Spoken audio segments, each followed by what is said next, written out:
এই যে আজ গোল্ড ফেসিয়াল কিট নিয়ে কিছু কথা বলবো। এটা গোল্ড ডাস্ট নিয়ে তৈরি, তো সেই জন্য স্কিনের ভীষণভাবে গ্লো হয়।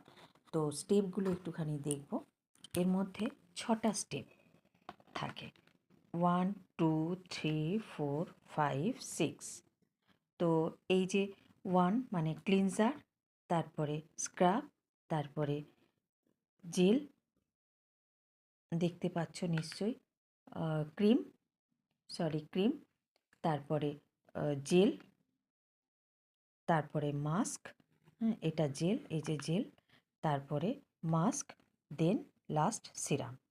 তো এইগুলো নিয়ে একটুখানি বলবো এর মধ্যে কী কী ইনগ্রিডিয়েন্ট রয়েছে। ক্লিনজার, এটা অটোমেটিক ক্লিনজিং করবে। এর মধ্যে কী কী রয়েছে, নিয়াসিনামাইড অ্যান্ড অ্যালান্টোনাইড, যার ফলে কি হয়, ডার্ক স্পট যাদের থাকে সেই ডার্ক স্পটটা দূর করে এই ক্লিনজারের মাধ্যমে। ডার্ক স্পট আমাদের প্রায় অনেকেরই থাকে, তো এর মাধ্যমে ক্লিনজিং করে। Next step scrub. এর মধ্যে অ্যান্টিব্যাকটেরিয়াল, অ্যান্টিফাঙ্গাল, অ্যান্টিভাইরাল প্রপার্টি থাকার জন্য এবং গ্লিসারিন থাকার জন্য স্কিনকে, যখনই আমরা স্ক্রাবিং করব, স্কিনকে অনেক বেশি সফট অ্যান্ড স্মুথ অ্যান্ড সাথে সাথে ক্লিন তো করেই।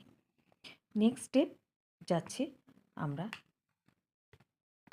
দেখো এটা হচ্ছে ক্রিমটা এটা 10 to 12 মিনিট আমরা লাগাবো, লাগিয়ে মাসাজ করব। ক্রিম মাসাজ যেরকমভাবে মাসাজ করতে হয়, যেরকমভাবে সার্কুলার প্রসেসে মাসাজ করতে হয় সেইভাবে মাসাজ করব। গোল্ড ডাস্ট থাকার জন্য কি হয়, স্কিনটা অনেক বেশি হাইড্রেট করে এবং তার সঙ্গে সঙ্গে ভীষণভাবে গ্লো করে। তো নেক্সট স্টেপ যাব জেল। এই জেলটাকে লাগাবো 2 থেকে 3 মিনিট সার্কুলার মোশনে লাগাবো, দেন ক্লিন করে নেব এই জেল। নেক্সট স্টেপ হচ্ছে মাস্ক। তা মাস্ক কী করে, মাস্ক ভ্যাকুয়াম ক্লিনারের কাজ করে আমরা জানি। তো অ্যাজ ইউজুয়াল এর মধ্যেও এটাও ভ্যাকুয়াম ক্লিনারের কাজ করবে, মানে ডিপ ক্লিন করবে। যেহেতু গোল্ড ডাস্ট রয়েছে, একদম ক্লিনিং করবে প্লাস গ্লো করবে। লাস্ট স্টেপ এটা যাব, যেটা হচ্ছে সিরামে এটাও 2 থেকে 3 ফোঁটা নেব এবং এটা কি করছে, ব্ল্যাক স্পটকে দূর করছে এবং স্কিনকে ভীষণভাবে হাইড্রেট করতে সাহায্য করে। তো অল ওভার এই পুরো প্রসেসটা যদি আমরা ইউজ করতে পারি, তাহলে ফ্রেন্ড আমাদের স্কিনে অনেক বেশি গ্লো করে।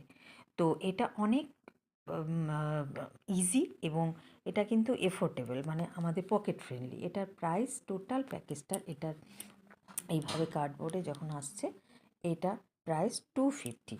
এবার যদি আমরা এখানে একটা রেজিস্ট্রেশন নিই, তাহলে আরও অনেক কমে পাওয়া যেতে পারে।